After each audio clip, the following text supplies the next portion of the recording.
इंसान को अच्छी सोच पे वो इनाम मिलता है जो अच्छे अमाल पे नहीं मिलता, क्योंकि सोच में दिखावा नहीं होता। अच्छाई अच्छे दिल की मोहताज होती है, अच्छी ज़ुबान की नहीं। या अल्लाह हमें अच्छे दिल और उम्दा अखलाक वाले बना दे। जब भी कोई माफ़ी मांगे तो उसे सिर्फ इस उम्मीद पर माफ़ कर दो कि मेरा रब भी मुझे क़यामत के रोज़ इसी तरह माफ़ फरमाएगा। आप खामोश रहें, कुदरत जवाब देती है। आप माफ़ कर दें, कुदरत इज्जत देती है। आप झुक जाएं, कुदरत आपको बुलंद कर देती है। आप चुप जाएं, अपनी तस्दीक करवाने से बचते फिरें, कुदरत फिर भी लोगों के दिलों में आपकी इज्जत और मोहब्बत डाल देती है। यही है राज उल्टा होता है जहाँ सब आप बेनियाज हो जाए। जिंदगी किसी की भी आसान नहीं होती। जिंदगी को आसान बनाया जाता है प्यार से, खलूस से, अपनाइयत से और सबसे बढ़कर बर्दाश्त से। जिंदगी ऐसी नहीं गुजरती, तलख हकीकतों में आंखें खुलने ही पड़ती हैं। खैर के दरवाजे खुले हुए हैं। अल्लाह ताला किसी भी ऐसे शख्स का अजर ज़ाया नहीं करता जो अच्छे अंदाज से अमल करे। नेकियों के लिए किसी वक्त और जगह की कैद नहीं है। दुनिया के सामने खुद को फरिश्ता साबित करने से तन्हाई में अच्छा इंसान बनना बेहतर है। तरबियत अच्छी हो तो इंसान का ज़मीर खुद उसके किरदार की हिफाजत करता है। हर इंसान को अपनी सोच से ना देखे ऐ इंसान, किसी का दिल गुलाब की पत्तियों से भी नरम होता है। खूबसूरती मायने नहीं रखती, अखलाक बेहतरीन होना चाहिए। तुम अच्छा करो और ज़माना तुमको बुरा समझे ये तुम्हारे हक में बेहतर है, बजाय इसके तुम बुरे करो और ज़माना तुमको अच्छा समझे। अपनी खुशियों की हिफाजत करो, सबको सब कुछ मत बताओ। नज़र सच में होती है और ये बहुत बुरी होती है।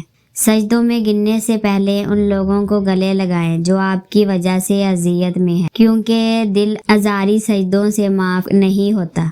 इंसान के जिस्म का सबसे खूबसूरत हिस्सा दिल है। अगर यही साफ ना हो तो चमकते चेहरे किसी काम का नहीं। हर इबादत का पता नहीं होता कि वो कबूल है कि नहीं, मगर दुरूद शरीफ ऐसी इबादत है जो अदा होते ही कबूल हो जाती है। जिंदगी के 3 असूल बना लो। उससे ज़रूर माफ़ी मांगो जिसे तुम चाहते हो। उससे कुछ मत छुपाओ जो तुम पर इतबार करता है। उसको मत छोड़ो जो तुम्हें चाहता है। हर आजमाइश अल्लाह का फैसला है और अल्लाह का हर फैसला बेहतरीन होता है। नसीब बेशक उसके हाथ में है, मगर दुआओं का इख्तियार उसने हमें दिया है और दुआएं ही हैं जो तकदीर बदलने की ताकत रखती हैं। बेटियों से बेपनाह मोहब्बत किया करो और खूब नखरे नाज उठाया करो, क्योंकि जब ये चली जाती हैं तो घर की रौनकें भी साथ ले जाती हैं। दूसरों के लिए दुआ करने से वही दुआ आपके हक में जाती है। बात सिर्फ एहसास की है। किसी को 2 पल में हो जाता है और किसी को सदियों बाद भी नहीं होता। एक बात पर ईमान रखे, जो इंसान हमारे हक में बेहतर ना हो, अल्लाह उस इंसान को हमसे दूर कर देता है। हद से ज़्यादा समझदारी जिंदगी बोर कर देती है, इसीलिए शरारतें करें और खुश रहें। बेज़बानों से भी हमदर्दी करना ना भूलो, ये बगैर लफ्ज़ों के दुआएं देते हैं।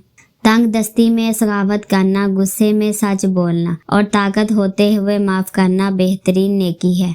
जिस्मानी रिश्ता मुख्तसर ज़िंदगी तक महदूद होता है। आखिरत में हम इनके साथ होंगे जिनसे रूहानी मोहब्बत होगी। वक़्त, इतबार और इज़्ज़त ऐसे परिंदे हैं जो अगर उड़ जाएं तो फिर वापस नहीं आते। इमाम जुज़ोई से पूछा गया, तस्बीह पढ़ना बेहतर है या इस्तिग़फ़ार करना? उन्होंने फरमाया, मैले कपड़ों को खुशबू से ज़्यादा साबुन की ज़रूरत होती है। किसी के एहसासात को मत तोड़ें। एहसासात के टूटने से इंसान टूट जाता है। जिन लोगों को मान ना रखना आता हो, वहाँ लफ्ज़ ज़ाया करने से बेहतर है इंसान मुस्कुराकर खामोश हो जाए। बाबा जी कहते हैं कि पेट और गुरूर भर जाए तो अपनों को गले लगाना बहुत मुश्किल हो जाता है। असहाबा कराम नेकियां करके भी रोते थे, हम गुनाह करके भी नहीं रोते। खुदा की राह में कोशिश करो और कभी पीछे ना हटो, क्योंकि खुदा ने तुमसे कोशिश मांगी है, नतीजा नहीं।